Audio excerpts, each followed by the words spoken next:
Howdy doody duties. Well, I'm telling you, it's been a long summer and it's hotter than blazes here in Arizona. But it's going to be pretty hot everywhere. I do believe we're going in for a lot of changes.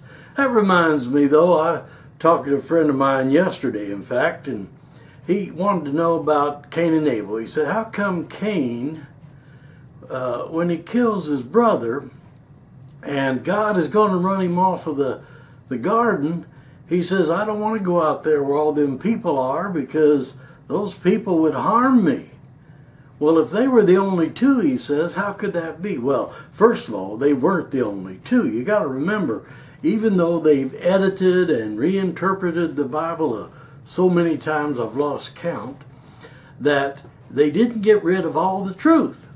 And so when it said that God created man and woman, that was before Adam and Eve, and then he created Adam and Eve, and they were the chosen race. Well, Adam, of course, Eve was created from Adam's rib, so the Bible says, and but Adam was there quite a while before. And if you read some of the other Bibles, like the Torah, the old Jewish Bible, in it says that he had another wife named Leela or Lila, depending on how you want to pronounce it, and that they just couldn't get along, so she took her family and moved on. And then, of course, from the rib, and they created Eve. And then they had Cain and Abel, and as you know, Cain killed Abel. And then he hid, and God was chastising him and tell him, you can't go around doing that because that's not what this is all about. You're here to grow spiritually and to learn to love, and you don't want to do that. Well, there's a lot of things that you need to know. And we're going to start at the very beginning for you.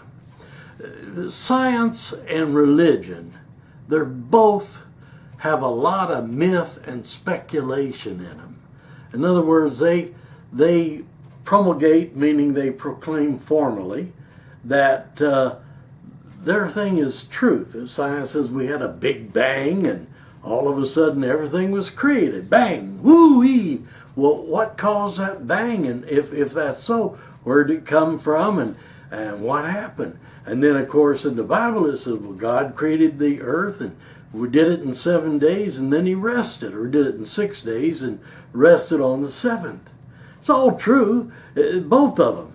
You see, the thing is, when God spoke the word, and that's what it says in Genesis, he spoke the word. He said, hey, I want to do a little creating here.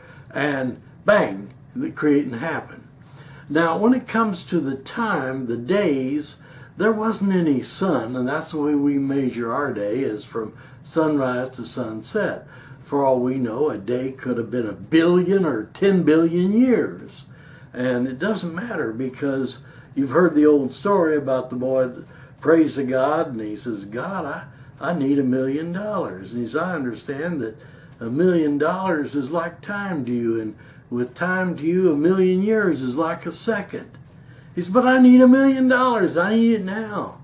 Can you help me? God says, sure, no problem. Give me a second. Well, you see, that's the way it is. It could have taken forever for us in our minds of that creation, but it's still all true. But here's the whole thing. On that seventh day, when God rested, he had made a complete, perfect universe. And God said, now it's up to you guys. I did the big picture. Now you guys fill in the little details. That means people like me and you and others. We're not doing so good, I know. We've got a lot of problems, and we're creating more problems for ourselves. God's not punishing us, and God's not trying to make things worse. He loves us and has faith in us that we'll eventually come around, because we're all going to grow spiritually. That's what the purpose is. That's why we're here. That's all I want to say today. I just want to tell you how important it is to realize that it's true. God did create the heavens and the earth. Science is right. It came from a big bang. God says, hey, here it is, bang, and it was done. Well, there's a few other things I want to talk to you about now. I want to tell you about that website, the Temple of New Thought, TONT.org.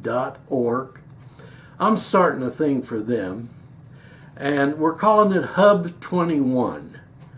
And the reason we do that is because it's always been known that at your 21st year, you're over the teenage years, and you're into an adult, and you're a person that takes responsibility for what you do.